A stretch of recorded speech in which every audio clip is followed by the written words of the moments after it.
योद्धा हो तुम। कायर एवं निर्बलों की भांति बातें मत करो। ये तुम्हें भी ज्ञात है कि युद्ध के अतिरिक्त कोई अन्य विकल्प नहीं है।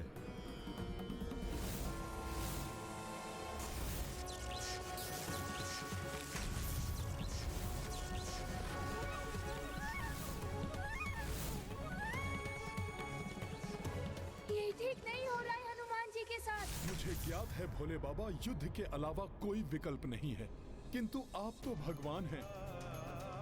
अपने भक्त को दिए वचन के लिए आप अपने इष्ट के विरुद्ध खड़े हो सकते हैं, किंतु मैं तो एक वानर हूं, मनुष्य की भांति समस्त सुख दुख एवं भावनाओं से प्रभावित होता हूं।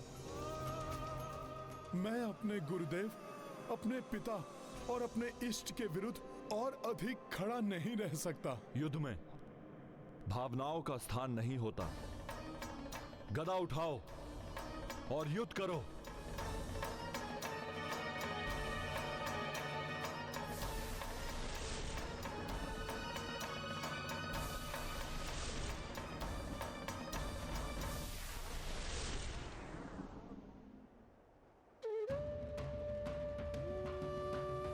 पहले भी आपके विरुद्ध मैंने शस्त्र उठाकर बहुत बड़ी भूल की थी।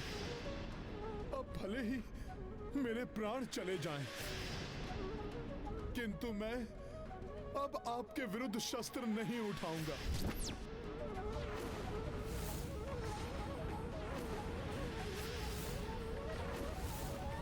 यदि तुम स्वयं ही मृत्यु का वरण करना चाहते हो तो अवश्य ऐसा ही होगा।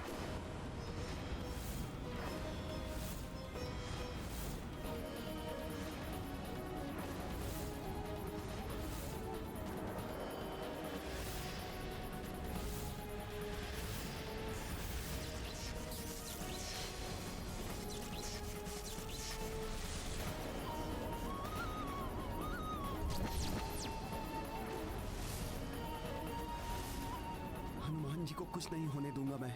यदि इसके लिए मुझे शिव जी पर ब्रह्मास्त्र का भी प्रयोग करना पड़े तो करूंगा मैं। अब मेरी सेना, मेरे योद्धा पुनः उठ खड़े होंगे और तुम देखते रह जाओगे। हनुमान, मैं तुम्हें तुम्हारी चतुराई में सफल नहीं होने दूंगा। तुम जब तक लौट कर आओगे तब तक मैं तुम्हारे इन मूर्छित योद्धाओं के देह को ही मिटा दूंगा।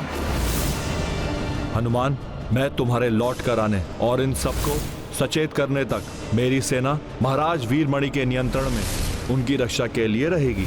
नंदी, वीरभद्र, शिवगणों,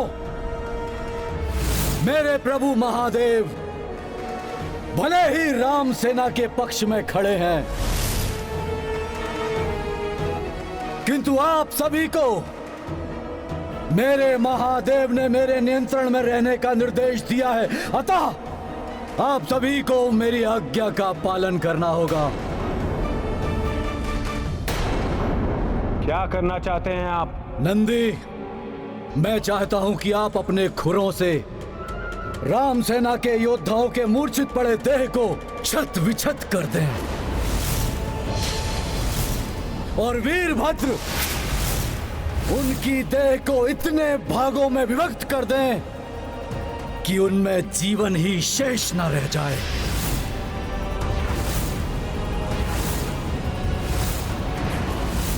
और आप प्रेतगणों उनकी विभाजित देहों को भक्षण कर जाए ताकि पुनः कोई जीवित ना हो।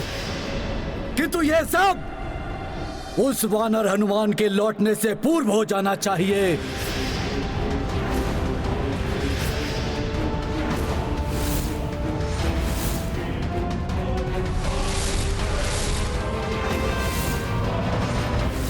अपने अहंकार में डूबकर वीरमणि ये कैसी मूर्खता करने जा रहे हैं? आपकी मति तो स्थिर है। इन अचेत सैनिकों पर आक्रमण करने का अर्थ है अपने प्रभु से युद्ध करना, जो कदापि नहीं हो सकता। उन्हीं महादेव भगवान ने आप सभी को मेरी आज्ञा का पालन करने का निर्देश दिया है। नंदी, आपसे अवश्य सुनने में कोई त्रुटि हुई है।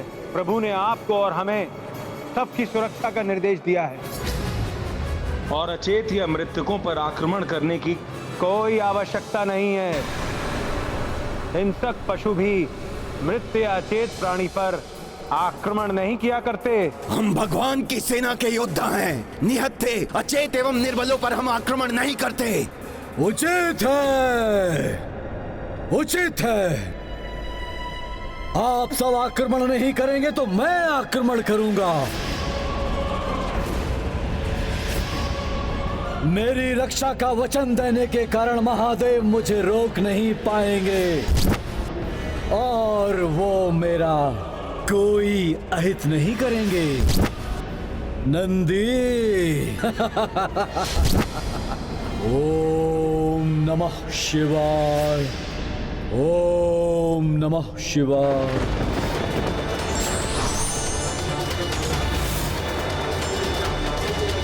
हनुमान के लौटने से पूर्व भी मैं इन्हें अग्नि में भस्म कर दूंगा।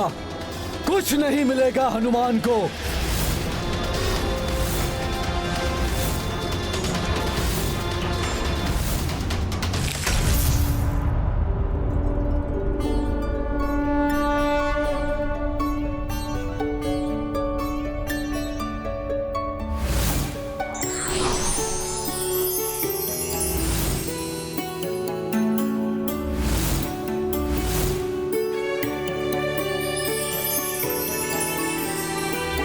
पिछली बार बूटी बहुत ही कठिनाई से प्राप्त हुई थी। आशा है इस बार बूटी की प्राप्ति में द्रोणगिरि कोई सहायता कर दे।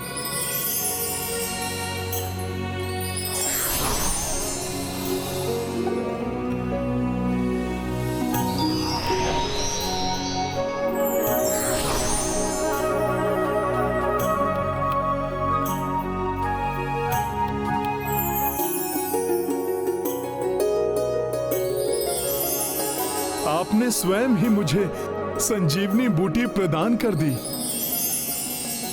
आपको बहुत बहुत धन्यवाद द्रोणगिरि पर्वत।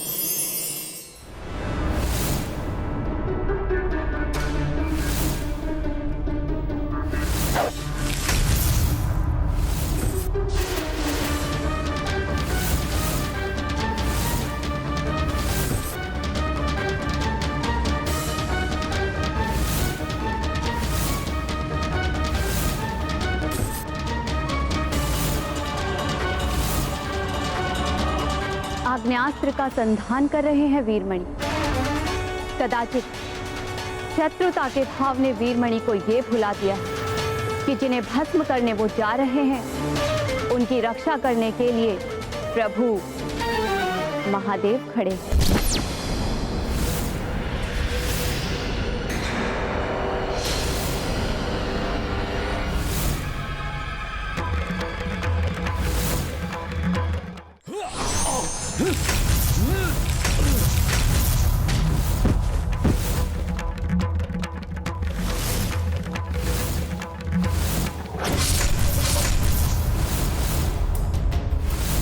वीरमणि, हनुमान के अतिरिक्त मेरे प्रहार को संभालने की क्षमता तुम में तो क्या किसी में भी नहीं होगी। तुम मेरे भक्त हो इसलिए जीवित हो, अन्यथा तुम्हें इस दुस्साहस का दंड मिल गया होता।